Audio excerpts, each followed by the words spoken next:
میں اپنے آپ سے پوچھتا ہوں، میں نے جب قرآن پڑھا اور ابھی بھی پڑھ رہا ہوں تو میرا ایک نقطہ نظر ہے قرآن کے بارے میں، میری سوچ میں ایک چیز ہے، وَكَلِمَةُ اللَّهِ هِيَ الْعُلْيَا، اللہ کا کلام سب سے اونچا ہے۔ جب یہ چیز میرے اندر بیٹھ گئی تو ایسا نہیں ہے کہ میں جب یونیورسٹی میں تھا تو میرے سامنے اپوزنگ فلاسفیز نہیں آئیں، سائیکالوجی کے کانسیپٹس نہیں آئے، ایتھیزم نہیں آیا، کیا نام ہے اورینٹلسٹ اسٹڈیز نہیں آئی، کتنی تنقید ہو چکی ہے قرآن کے اوپر، اسلام کے اوپر، اس کے ایکسپرٹس پورے ویسٹرن ورلڈ میں ہیں، ان چیزوں کا مجھے بار بار سامنا کرنا پڑتا تھا۔ جو اسلام کی بنیادیں ہیں ان کو وہ ہلانے کی کوشش کرتے ہیں ہر موقع پر، ہر موڑ پر۔ تو میں اپنے بارے میں پوچھتا ہوں میں کیوں نہیں ہلا؟ کیونکہ بہت سارے میرے دوست ہیں جو ہل چکے ہیں، بہت سارے میرے دوست ہیں وہ دین چھوڑ چکے ہیں، وہ میرے ساتھ مسلمان تھے، ہم ساتھ اکٹھے نماز پڑھتے تھے، اب وہ ایگنوسٹک ہیں، اب وہ ایتھیسٹ بھی بن چکے، کچھ ایتھیسٹ بھی بن چکے ہیں۔ فرق کیا تھا میرے اس کے درمیان؟ فرق کیا ہے؟ وہ بھی انٹلیکچوئل ہے، وہ بھی اسمارٹ ہے، وہ بھی اسی یونیورسٹی میں گیا جہاں میں گیا تھا، اس نے بھی وہی مواد پڑھا ہے جو میں نے پڑھا تھا۔ قرآن کی ایک فاؤنڈیشن ہوتی ہے، قرآن کی ایک بنیاد بن جائے نا تو آپ کسی بھی طوفان کا سامنا کر سکتے ہو۔ میں سوچتا ہوں پیچھے مڑ کے کہ اگر میں قرآن پڑھنے کے بجائے اگر میں نے فقہ پہ سارا زور دے دیا ہوتا اپنا، یا تاریخ پہ سارا زور دے دیا ہوتا، کیونکہ میرا دماغ ایسا میں ایک چیز پہ فوکس کر سکتا ہوں ایک دفعہ میں،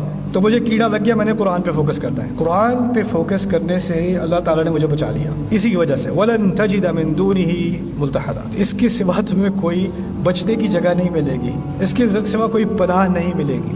یہ میری پناہ بن چکا تھا اور میں چاہتا ہوں کہ یہ تم سب کی پناہ بن جائے۔